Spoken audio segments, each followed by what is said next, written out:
When you think about businesses that are selling through the roof, like Skims or Allbirds, sure, you think about a great product, a cool brand, and great marketing. But an often overlooked secret is actually the businesses behind the business, making selling and for shoppers buying simple. For millions of businesses, that business is Shopify. It's home of Shop Pay, the #1 checkout in the world.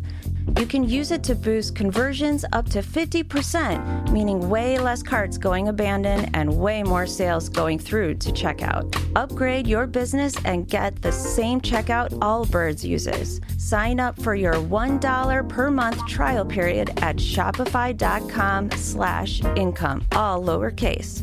Go to shopify.com/income to upgrade your selling today. Shopify.com/income.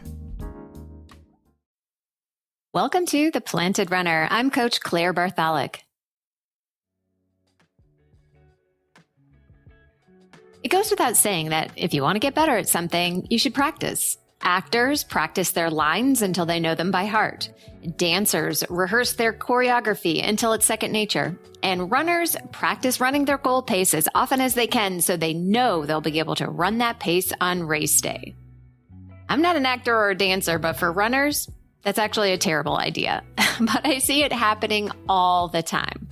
As counterintuitive as it may seem, your goal-paced runs, also known as race-specific workouts, should not be done as much as possible. In fact, there is a very specific timing, reasoning, and design of those goal-paced runs that you're going to want to follow if you want to run your very best on race day. If you're a marathoner training for a fall race and you're running goal marathon-paced workouts in July, you're doing it wrong. Let's explore a better way. Welcome to The Planted Runner. I'm Coach Claire Bartholic, and my mission is to help you improve your running, your mindset, and your life with science-backed training and plant-based nutrition. In today's episode, we are going to talk about race-specific workouts from the 5K to the marathon.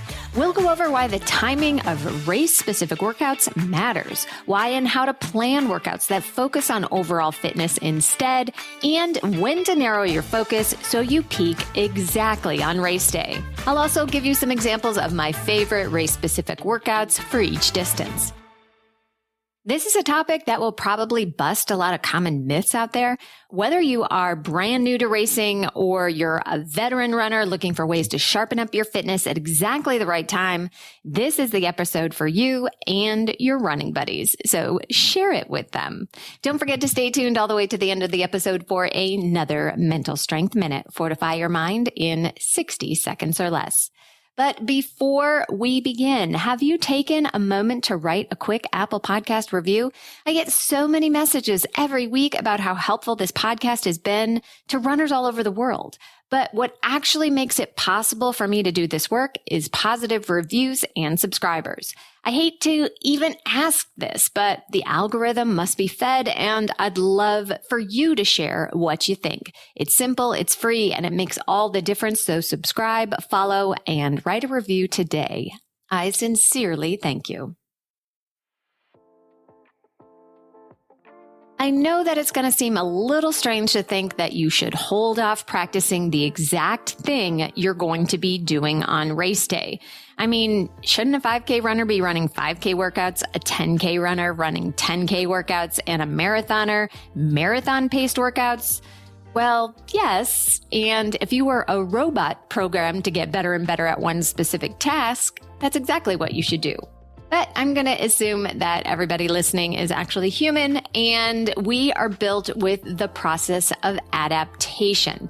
Instead of simply getting better and better at a task, we struggle, get better, and then, unless we change the stimulus, we stall. The whole concept of race specificity is based on our ability to adapt, but also on the fact that this ability is limited. In general, you will adapt to a new training stimulus in 4 to 6 weeks.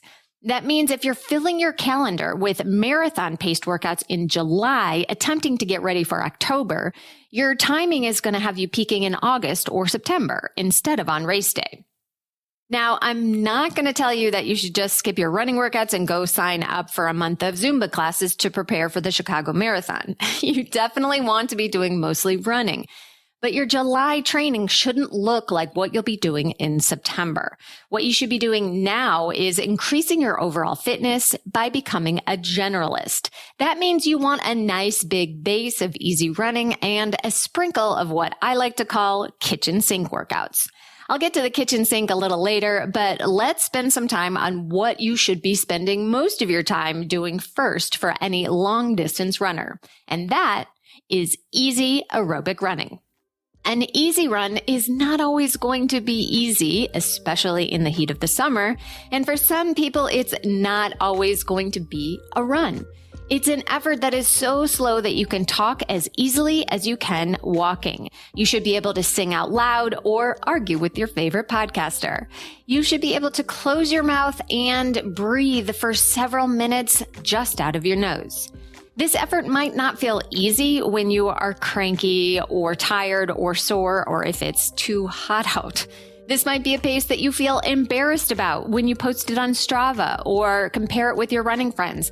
This might be a pace that feels awkwardly slow because you're used to running in the medium zone all the time. You might need to walk every 5 minutes for a minute to stay in this conversational zone. The aerobic zone means with oxygen. You have all the oxygen to run and breathe just as easily as walking.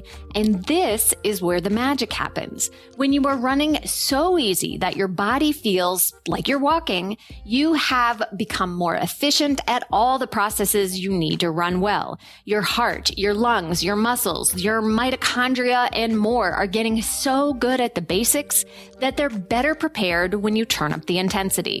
Not only are you becoming a better runner with a good base of aerobic running, but you're also able to use easy runs as recovery from harder runs, instead of needing a day of rest from your previously too fast easy run, which really wasn't that easy after all. Your aerobic base of running is typically going to be about 80% of your running, no matter what part of the cycle you're in. This is going to vary a bit, of course, but it really is the most important thing that you are doing in training. The aerobic system is also the most dominant energy system by far that you're going to be using on race day, from the 800 meters all the way up to ultra marathons. So if you do nothing else, this is it. But of course, I'm not actually suggesting that you do nothing else but jog.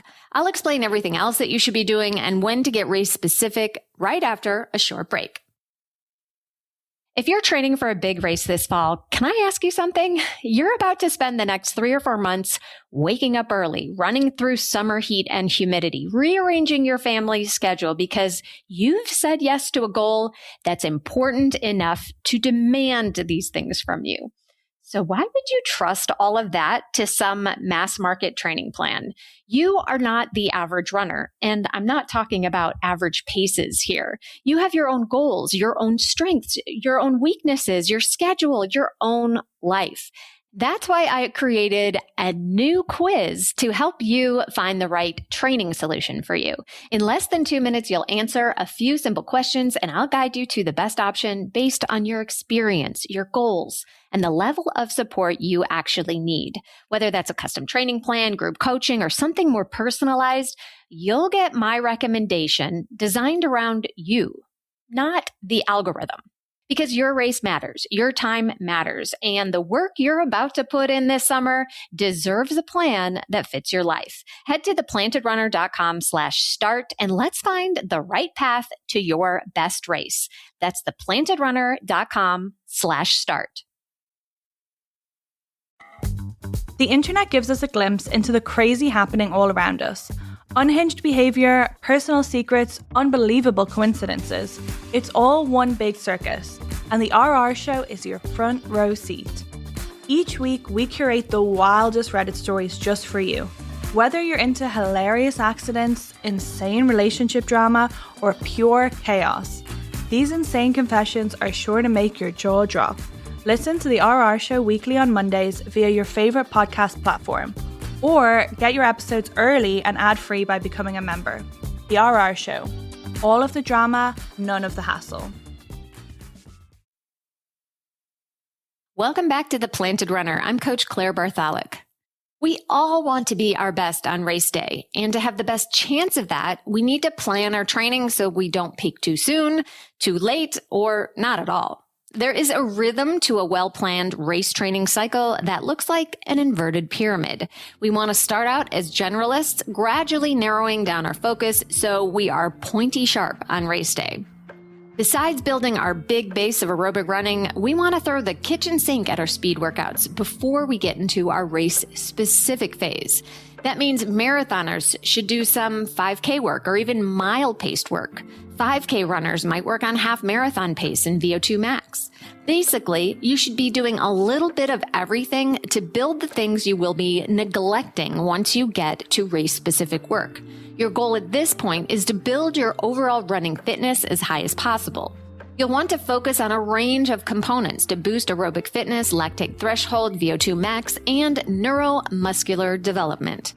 Somewhere in the range of 4 to 8 weeks before your race is the time to start getting specific. This is a big range, I know, but there is a lot of variability in individual adaptation rates. Some people can get sharpened up pretty quickly, but perhaps also start to stagnate sooner, while others thrive with a longer, more gradual phase. If you're not sure which one you are, split the difference and plan for 6 weeks. Once you get into the specific phase, you are mostly working on exactly what you need to meet the demands of that particular distance. So I'll warn you that you will be losing a bit of fitness at the other distances. A 5K runner is getting really good at speed endurance, but that's likely sacrificing the aerobic fitness needed for the half marathon. A marathoner is getting really great at stamina, but is going to be off her game at the speed of the 5K. This is why you might be a little disappointed if you schedule a very different distance tune-up race in the race-specific phase of your goal race. You're getting really good at one thing, which means you're giving up something else right now. It's all about priorities, isn't it? Now let's take a look at specific race-specific workouts from the 5K to the marathon. While they are all quite different, the one thing they do have in common is a progression that gradually gets more challenging. The paces are all at goal race pace, but the distances and the rest times can be changed to get increasingly harder as your fitness grows. For the 5K, the main skill you are working on is speed endurance. You've got to run really fast for 3.1 miles. In your race-specific phase, you'll be doing 5K pace in small, manageable chunks, broken up with short jogging rests. The jog keeps the run continuous and keeps you from getting full recovery, which you won't be getting at all on race day. For example, you might be doing 10 or 12 reps of 400 meters at 5K pace with a 100 meter jog in between. It will feel too easy at the beginning, but I promise it'll get tough by the end. The 10K has a lot in common with the 5K since it's a pretty hot race, but you need to hold it for twice as long. Your workouts will be slower, but your intervals should be longer. A great 10K specific workout is 5 times 1 mile at 10K pace with a slow 1-minute jog in between. Don't make the mistake of running the first rep too hard, or you will pay for it later. Moving up to the half marathon, the demand shifts to increased leg durability and the ability to keep your lactate levels from rising higher than you can clear it for 13.1 miles. A great half marathon workout would be 2 or 3 sets of 2 or 3 miles at half marathon pace with a half mile or a mile of jogging in between sets. Finally, when we get to the marathon, we get to the point where we can't truly be specific. This is because the demands of the marathon are so challenging that we are better off simulating the effort than replicating it. Truly mimicking the marathon effort would cause more harm than good and would disrupt training too much that we need a better way. Instead of relying on one race-specific workout a week, marathoners should be looking at how each of the runs in the week are adding to the fatigue and that dead leg feeling that you'll get on race day. This is also why I recommend running the day before your long runs, so you're not running on fresh legs, exactly what you'll experience in the final miles of the marathon. My favorite race-specific workout was made famous by the Hanson brothers, former coaching team of Olympian and Boston Marathon winner Des Linden. It's called the 2x6, which could be modified to the 2x5 for some runners. After a mile or two warm up, you'll run 5 or 6 miles at marathon pace. In between sets, you sit down and you call your mother like you know you should. Okay, you don't have to call your mom, but you do need to sit or stand around and do nothing for 10 minutes. No walking, no jogging. While you might be grateful for the break at first, what all this sitting does is cool you down and make you feel ready for the couch. The rest break is a clever way to simulate running harder and longer without actually doing it. If you can nail the second set just as well as you did the first, it says a lot about your marathon fitness. And of course, don't forget to add a cool down mile or two at the end. What all these race-specific workouts have in common is that they should be part of your overall running strategy, balanced with easy runs and an appropriate long run for you and the distance. And they should also be timed in the last 4 to 8 weeks before your big day.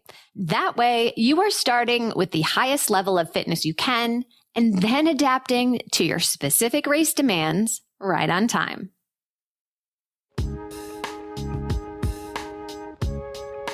And now it's time for the Mental Strength Minute. Fortify your mind in 60 seconds or less. Today's topic is visualize your finish line feelings. So often we are focused on a goal finishing time. We see that round number in our heads without even trying to. Instead of picturing the number, try to imagine what you will feel like when you cross the finish line, because that is the real thing you are pursuing.